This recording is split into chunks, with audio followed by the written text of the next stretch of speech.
Hi అండి. నమస్తే. నేను మీ Sonia. Welcome back to our channel smart Soni Shiva. ఈరోజు మన వీడియోలో సాఫ్ట్ మైసూర్ పాక్ని ఇంట్లోనే ఈజీగా సింపుల్గా అన్ని ఇంట్లో ఉన్న వాటితో ఎలా చేసుకోవాలో చూపించబోతున్నాను. చాలా చాలా సాఫ్ట్గా ఉంటుంది. మీకు ఆల్రెడీ వీడియోలో చూస్తుంటే తెలుస్తుంది కదా ఎంత సాఫ్ట్ టెక్స్చర్తో ఎంత చక్కగా వచ్చిందో. పర్ఫెక్ట్ సాఫ్ట్ మైసూర్ పాక్ని ఈజీగా చేసుకునే విధంగా చూపించబోతున్నాను. చాలా చాలా బాగా వస్తుందండి.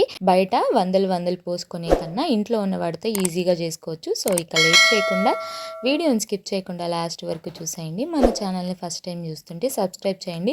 ఈ సాఫ్ట్ మైసూర్ పాక్ని పక్కా కొలతలతో ఎలా చేసుకోవాలో చూసేద్దాం. మిక్సింగ్ బౌల్ తీసుకొని అందులోకి ఇక్కడ ఏదైనా ఒక కప్పు కొలత తీసుకోండి. నేనైతే రెగ్యులర్గా వాడే ఒక కప్పుతో ఒక కప్పు శనగపిండి వేసుకున్నాను.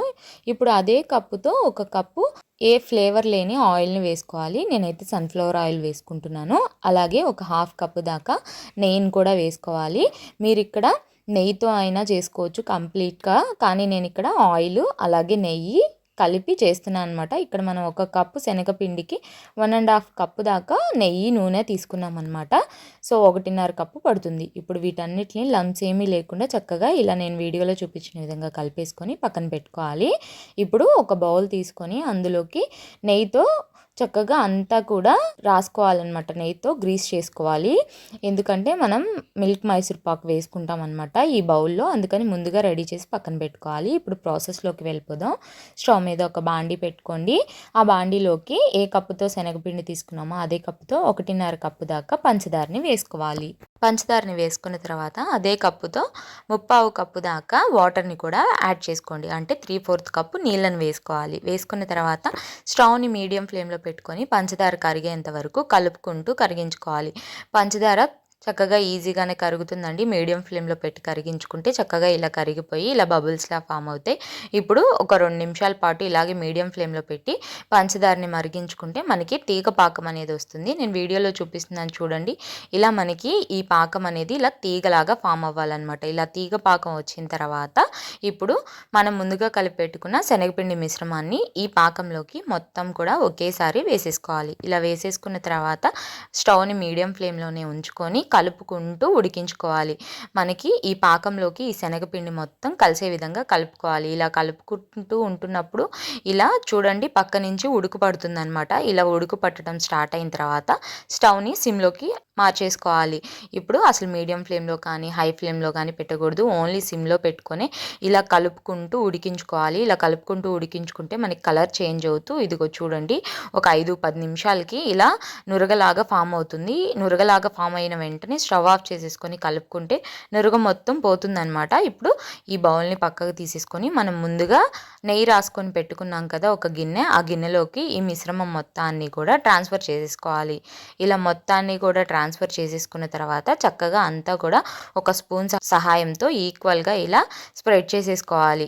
ఎక్కడా కూడా లంప్స్ ఏమీ లేకుండా చక్కగా ఇలా మొత్తాన్ని ఈక్వల్గా స్ప్రెడ్ చేసుకొని కంప్లీట్గా ఈ మిశ్రమాన్ని చల్లారిపోనివ్వాలి. ఇది మనకి కంప్లీట్గా చల్లారిపోవాలన్నమాట. సో ఒక 2 అవర్స్ పాటు పక్కన వదిలేసేయండి. కంప్లీట్గా చల్లారిపోతుంది. ఇలా కంప్లీట్గా చల్లారిపోయిన తర్వాత ఇలా ఒక ప్లేట్ని బోర్లించి చక్కగా ఉల్టా తిప్పేసి ట్యాప్ చేస్తే ఈజీగా డిమోల్డ్ అయిపోతుంది. మీకు కనుక డిమోల్డ్ అవ్వకపోతే కొంచెం ఎడ్జెస్ని చాక్తో స్క్రేప్ చేయండి సరిపోతుంది. చూడండి కట్ చేస్తుంటేనే మీకు తెలుస్తుంది కదా సాఫ్ట్నెస్ టెక్స్చర్ ఎంత పర్ఫెక్ట్గా వచ్చిందో. అసలు ఎక్కడ కూడా ప్రెజర్ పెట్టట్లేదండి. నేను చాలా ఈజీగా కట్ చేసేస్తున్నాను. చూసారా ఎంత సాఫ్ట్గా కట్ అయిపోతుందో. మనకి చాలా ఈజీ ప్రాసెస్లో చేసుకోవచ్చు. చక్కగా పిల్లలకి ఇంట్లోనే ఈ సమ్మర్లో ఇలా స్వీట్స్ చేసి పెట్టండి. పిల్లలు ఇప్పుడు హాలిడేస్ కదా ఇంట్లోనే ఉంటూ ఉంటారు. ఇలాంటి టైంలో వాళ్ళకి బయట నుంచి కొని తెచ్చి పెట్టకుండా ఇంట్లోనే మన చేతులతో మనం చేసి ఇచ్చామంటే హ్యాపీగా ఎంజాయ్ చేస్తారు. చాలా చాలా బాగుంటుందండి. అసలు నోట్లో వేసుకుంటే వెన్నలాగా కరిగిపోతుంది. టెక్స్చర్ చూస్తుంటేనే మీకు తెలుస్తుంది కదా ఎక్కడ ఎంత పర్ఫెక్ట్గా వచ్చిందో. ఎక్కువ ఎవుటు పుట్టదు, అలాగే ఎక్కువ స్వీట్నెస్ ఉండదు. మైల్డ్ స్వీట్నెస్తో మనకి నెయ్యి కూడా చూడండి అసలు కారుతున్నట్టు కానీ అలా ఏం లేదు. పర్ఫెక్ట్గా సరిపోయింది. ఈ కొలతలతో మీరు కూడా ఇంట్లో ట్రై చేసి మీ పిల్లలకి చక్కగా ఇలా చేసి పెట్టండి. వాళ్ళు ఇష్టంగా తింటారు. చాలా చాలా బాగుంటుందన్నమాట. తప్పకుండా ట్రై చేసి ఎలా వచ్చిందో మీ ఫీడ్బ్యాక్ని నాతో షేర్ చేసుకోవటం అస్సలు మర్చిపోద్దు. ఈ వీడియో అయితే నచ్చిందని అనుకుంటున్నాను. వీడియో నచ్చితే వీడియోని లైక్ చేయండి. మీ ఫ్రెండ్స్ అండ్ ఫ్యామిలీ రిలేటివ్స్కి షేర్ చేయండి. ఇంకా ఇలాంటి ఎన్నో ఈజీ అండ్ క్విక్ రెసిపీస్ కోసం ఇట్స్ స్మార్ట్ సోనీ శివ ఛానల్ని సబ్స్క్రైబ్ చేయండి. ఈ వీడియో అయితే ఇంతే.